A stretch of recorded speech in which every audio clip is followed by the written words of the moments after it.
Imagine a world where the ground trembles, graves crack open, and the deceased claw their way to the surface. In this world, the rules of life and death no longer apply. The deceased are not resting in peace, they are rising in horror. Their bodies, once lifeless and inert, now move with an eerie, unnatural rhythm. Their flesh, cold and pallid, clings to their bones like a grotesque mockery of the living. But it's their eyes that are the most chilling. They glow with an insatiable hunger, a hunger that is neither of the living nor the dead, a hunger for the essence of life itself, a hunger for us. These are the zombies, the unholy risen, the walking dead. Their rise is the stuff of nightmares, the kind of horror that makes your blood run cold and your heart pound in your chest. The origins of this unholy resurrection are shrouded in mystery. Some say it's a pathogen, a virus that infects the living and turns them into the walking dead. Others whisper of dark magic or divine punishment, but the truth is we don't know.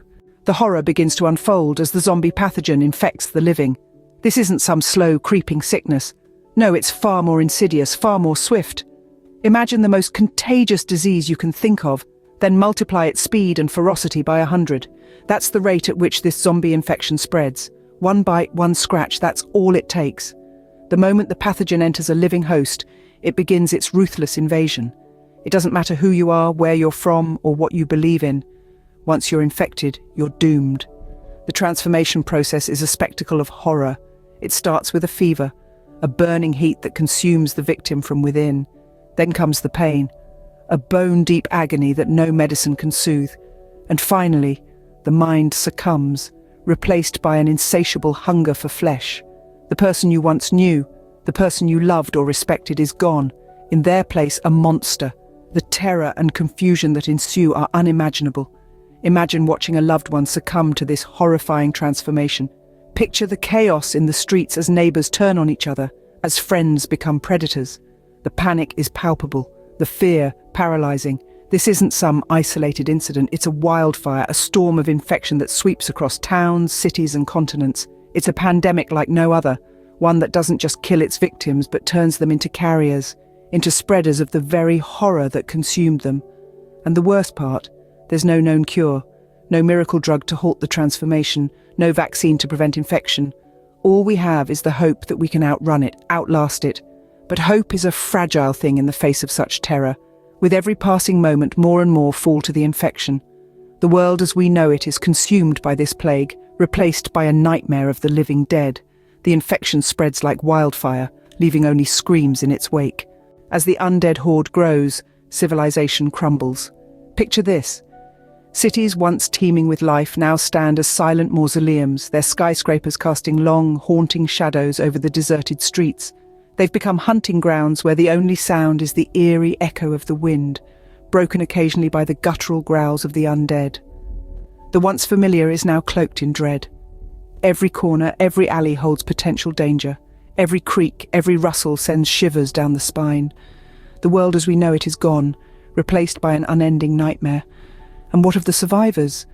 They live in the shadows, their hearts pounding with fear and their minds plagued by despair. Hope is a luxury they can't afford. Each day is a battle, each night a game of hide and seek with death. The remnants of humanity cower, knowing that each sunset might be their last. Survivors are pushed to the brink of madness. As the undead army expands, the remaining fragments of humanity find themselves in a world where every waking moment is a fight for survival. This constant state of fear and uncertainty takes a heavy toll on the mind. Isolation becomes a silent tormentor, gnawing at sanity, turning each heartbeat into an echo of despair. In this dystopian reality, the survivors are haunted not by the physical presence of zombies, but by the chilling emptiness of their own existence. The familiar faces of friends and family are replaced with the grotesque masks of the undead, their warm smiles twisted into ravenous snarls.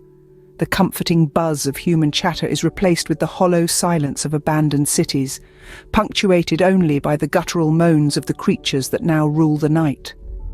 Paranoia seeps into every crevice of their lives, turning each shadow into a potential threat, each rustle of leaves into the shuffling footsteps of a zombie. Sleep becomes a luxury, replaced with fitful moments of restless vigilance. The line between the waking world and the nightmare realm blurs. weaving a tapestry of terror that suffocates the soul. The moral compass, once a guiding force, spins wildly in this new world order. The ethical dilemmas faced by the survivors are heart-wrenching. Do they sacrifice a bitten comrade or risk the safety of the group? Do they share their scarce resources with strangers or hoard them for their own survival? Each decision, each compromise, chips away at their humanity, leaving them grappling with the horrifying question, are we becoming the monsters we fear? In the face of such unspeakable horror, trust becomes a casualty of survival. The bonds of friendship and kinship crumble under the weight of dread and desperation. The survivors, once a cohesive group, splinter into factions, their unity fractured by the instinct to survive at any cost. Trust is a forgotten concept, replaced by the instinct to survive at any cost, even if it means becoming as monstrous as the creatures they hide from. In the grim shadow of the apocalypse, the real descent into madness begins. In this new world, the dark arts of survival are paramount. In this ghastly reality, the living must adapt or perish. The survivors, those resilient few, transform into hunters. They master the art of setting traps, converting the city's ruins into deadly mazes.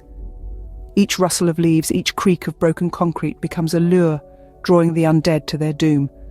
But not all survivors resort to brute force. Some delve into the forbidden, into the realm of science once cherished, now feared.